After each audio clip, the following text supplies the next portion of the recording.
या खिचडीमध्ये आपण जे एक साहित्य टाकणार आहोत ना, त्याच्यामुळे आपली खिचडी अधिक टेस्टी होते.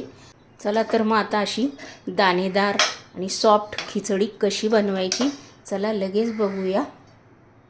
इथे आपण 6 तास साबुदाणा इथे भिजवून घेतलेला आहे. मस्त असा मऊसूत इथे साबुदाणा छान भिजला गेलेला आहे. आता आपण इथे काय करणार आहोत, हा साबुदाणा आहे ना या कढईमध्ये आहे ना ओतून घेणार आहोत. सर्व इथे साबुदाणा मी ओतून घेतलेला आहे. पावशेर साबुदाणा इथे आपण भिजवून घेतलेला होता. किती छान असा मोकळा साबुदाणा इथे भिजवून घेतलेला आहे.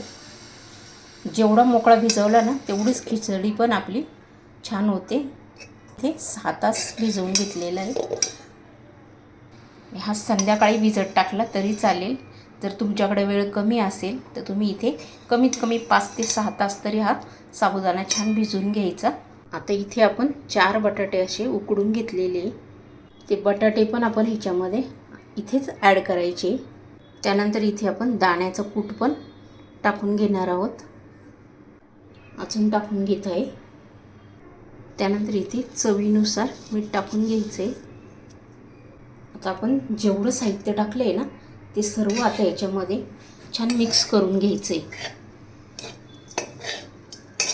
पूर्ण शेंगदाणे, साबुदाणा, मीठ हे छान लागले गेलं पाहिजे. एवढं मस्त हे छान मिक्स करून घ्यायचे. इथे मी बटाटे आहे ना हे थोडेसे मोठेच ठेवले. तुम्हाला हवं तर तुम्ही इथे बारीक कट करून घेतले ना तरी चालेल, पण मी इथे थोडेसे मोठेच ठेवलेले. आता हे छान मिक्स झालेले आहे. सेम असंच तुम्ही करून घ्या. मेन म्हणजे आपण चवीला छान लागते. आणि साबुदाणा, मीठ, बटाटा, शेंगदाणे हे छान मिक्स होतं. आधीच आपण असं मिक्स करून घेतलं की ते छान मस्त असं मिक्स करून घेतलेलं आहे. आपण तीच कढई ठेवलेली, तेल टाकून घेतलेले, जिरे ॲड केलेले. नंतर इथे लगेच 4 हिरव्या मिरच्या अशा कट करून घेतलेल्या ते पण इथे ॲड केल्या. हिरवी मिरची इथे छान मस्त फ्राय करून घ्यायची आपल्याला. हिरवी मिरची छान फ्राय झाल्यानंतर इथे मी 1 चमचा लाल तिखट टाकून घेणार आहे. हे माझं उपवासाचं तिखट आहे. ह्याच्यामध्ये काहीच वेगळं टाकलेलं नाही, फक्त मिरचीच दळून आणलेली आहे. आता हे मी याच्यामध्ये ॲड करते. ते टाकल्यानंतर पुन्हा एकदा हे छान मिक्स करून घ्यायचं. लाल तिखट टाकल्यानंतर इथे करपू नाही द्यायचं. लगेच आपण जे साबुदाणा शेंगदाणे मिक्स केले होते ना ते लगेच याच्यामध्ये मी ॲड केलेले आहे. आता आपण या फोडणीमध्ये हे छान मिक्स करून घ्यायचं आहे.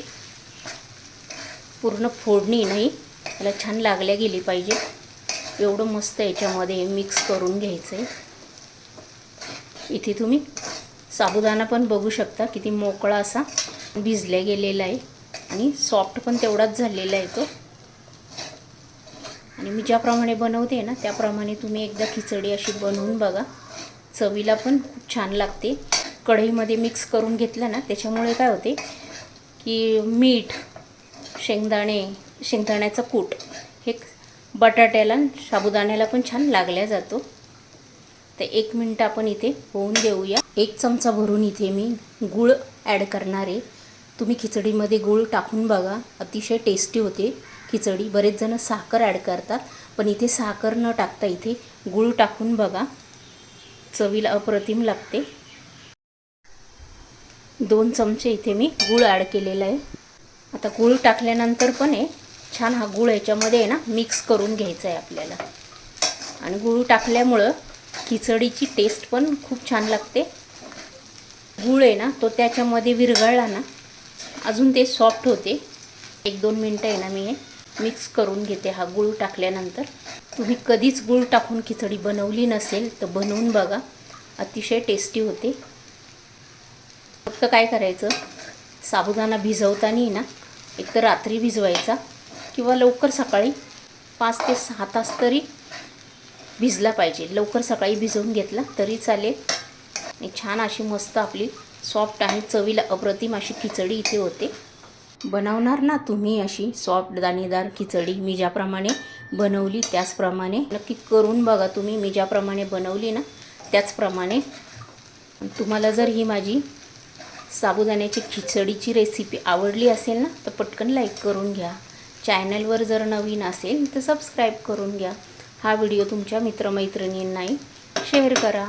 आणि तुम्ही अशी मी ज्याप्रमाणे बनवली ना त्याचप्रमाणे खिचडी बनवून बघा. अशीच एक छान रेसिपी घेऊन आपण नेक्स्ट व्हिडिओमध्ये पुन्हा भेटूया.